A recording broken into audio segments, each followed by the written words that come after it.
here with Ali West, who's running for DoRep. Do you just want to talk us through some of your experience that you think will help you?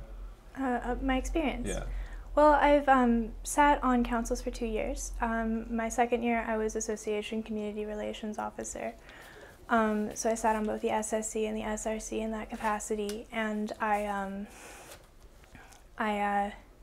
sat on the Community Council as well, which was in education. I also, this year, have sat on the SRC as member for gender equality, and I think it's been really interesting to see how different the different positions are, and also just how much of a conversation there has been about gender equality this year, and I've been really, really pleased to see that. Mm-hmm. So moving on to your manifesto, the first point that really excited me on there was that you were thinking of making the union more transparent, and one of the things mentioned in there was videos. Do you want to elaborate on that a bit? Yeah, well, I was drawing on my experience when I first came here as a first year. I didn't know what a SAB was. I didn't know what the union did. I'm from the States. We have a completely different system over there. And my involvement in student politics is really the result of a couple of flukes, really. How I ended up getting involved, really, who I met and who I made friends with. And while that was great for me, I think it's important that everybody, especially first years, are fully aware of the remits of the different SAB officers, what they do, who they are, and to that end, I'd like to mount an information campaign in Freshers Week talking about that, perhaps with a video explaining, like, hi, like, I'm the DoRep, this is what I do. Hi, I'm the president, this is what I do. In terms of transparency, I would also like to publish a mid-year report in addition to the final report that comes out just before the AGM in order to help officers and members and SABs maintain their accountability throughout the year, as opposed to just checking on what they've accomplished at the end of the year or the end of the term. The next point on your manifesto is about Reading Week and how the university is so out of step. Obviously, Teddy's struggled with this. What are you proposing? One of the things that I think is important for a director of representation to have is a willingness to be very adamant about something. And I think that the issue of a break in semester one is something that has come up continuously, has been evidenced in the fact that the past 2 directors of representation have run on a campaign to bring back Reading Week and won. And the sad reality right now is that the way the university calendar operates is very out of step with union elections. So Teddy got into office, for example, and found that there wasn't a whole lot he could really do to shift that. And I think that it is vital that we do have a break in semester one. I think the current setup is unfeasible. It damages our mental health. It makes it harder to do well in classwork. And I think that it needs to be an agenda that is pushed with the university and continues to be something that we will not stop bothering them about, whether that takes the form of a student campaign or if it takes the form of, you know, me knocking on doors in the administration building every single day. I think that that's something that really needs to continue to be brought to the forefront. I can't promise it happening during my term, but I can promise that we won't give up working on it.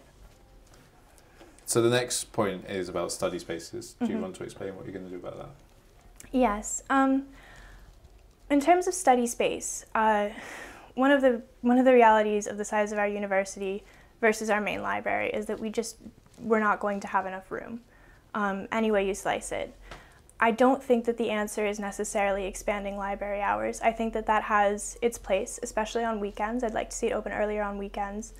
However, in the past, efforts to expand library hours have been met with difficulties in things like staff availability and funding. And I think that probably one of the things we should be looking at in order to remedy the study space crisis is to work on expanding space, not time. So instead of saying we're going to have a 24-hour library or we're going to have a library open until 4 a.m., we should say, well, where else can we put study space? Where can we put students where they will have a positive, safe, quiet environment to study? I think during exam week and during revision period, we can definitely do that by working to open up departmental space, unused classrooms, things like that. And And I think that's a huge resource that has remained untapped. Also, there are lots of other places you can study that aren't really publicized. So I would very much, for instance, like the King James Library, a lot of the departmental libraries are really lovely.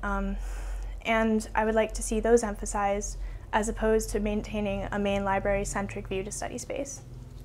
And moving on to gender equality, which is obviously something that you were gender equality officer this year, does it worry you that there's only 2 women running for union SAB positions? And also this year we obviously had a female president, but it was only the 5th in 51 years. So does that worry you, and what are you going to do to change that? It absolutely worries me. I think that also the fact that I'm the only woman running for a contested SAB position is another thing that worries me. Partially because even though it is something that is a little bit intimidating, even though I knew what I was signing up for, and because I feel as though there is a message that student politics is sort of seen as a men's game, and politics more broadly has been seen as a men's game. I think it's not hard to find evidence of this even within St. Andrews, if you look at how female student politicians are treated as opposed to male student politicians. One thing that I would like to do to remedy this is I'd like to work within the existing association framework to make a gender equality-based subcommittee. We already have several subcommittees that are based more around representation as opposed to events. Most of them are based around events, things like STAR, mermaids, that sort of thing. But we also have things like LGBT and the Postgraduate Society. And I think that one of the most important things we can do is have a gender equality-based one to make it into sort of an umbrella organization that brings together different organizations, different societies that have the same goals, making women more comfortable in student politics being one of them, promoting gender equality in association policy. As gender equality officer this year, one of the things I thought was absolutely amazing was that there were so many keen people coming from so many directions. I had a lot of help from a couple of societies in particular, and in some cases I ended up helping them sort of steward their events rather than having my own, because I thought, as long as something, when things are happening, we may as well pull together, and if we all want the same thing, we should work together rather than saying this should be an association project or this should be a FemSoc project or this should be, So I think that having a subcommittee would get things done more quickly because it's an established framework. It would be long lasting. It wouldn't leave after I was done being a SAB. And it would really pull together all of that sort of diffuse energy around gender equality and allow it to coalesce into something that would mean real encouragement and a real framework for women wishing to enter student politics. One of the things you said in that was about the media and the way that it treats, particularly someone like Chloe, I know has had a fair amount of issues with the Albany Parker, and I would say that some of the stuff that's been written about her has been bullying. Do you think that there is a problem with St. Andrews that we don't treat our representatives, particularly our female ones, with enough respect?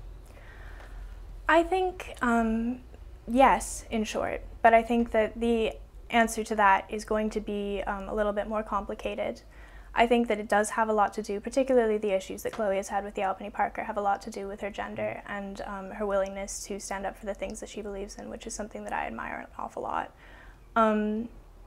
But I think that part of it is due to a lack of education about what SABs do in general. I think there's a general, I think that student politicians sometimes get a lot of flack for not doing anything when in fact they're doing an awful lot, but it's just not that well seen.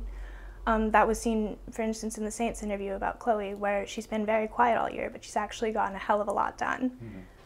And I think that that can be remedied partially by increasing sort of awareness of what the sabbatical officers do, and partially by addressing the fact that there is sexism in St. Andrews. It's endemic and it's difficult, and it's, I mean, it is a wider cultural problem, but I think that it's something that happens a lot here and isn't addressed. So your predecessor, should you become DoRep, is Teddy. Do you think he's done a good job, and what would you do differently?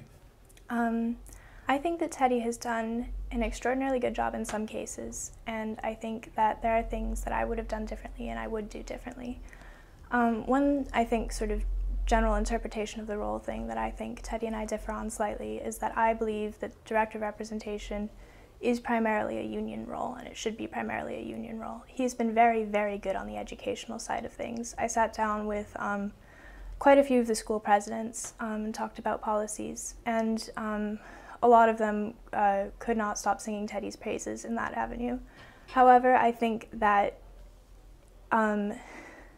emphasis on things like mental health could be improved. I think that there are a couple of things that he perhaps promised to do but wasn't fully aware of how difficult they would be to do, such as Reading Week. But on the whole, I'm a big Teddy fan.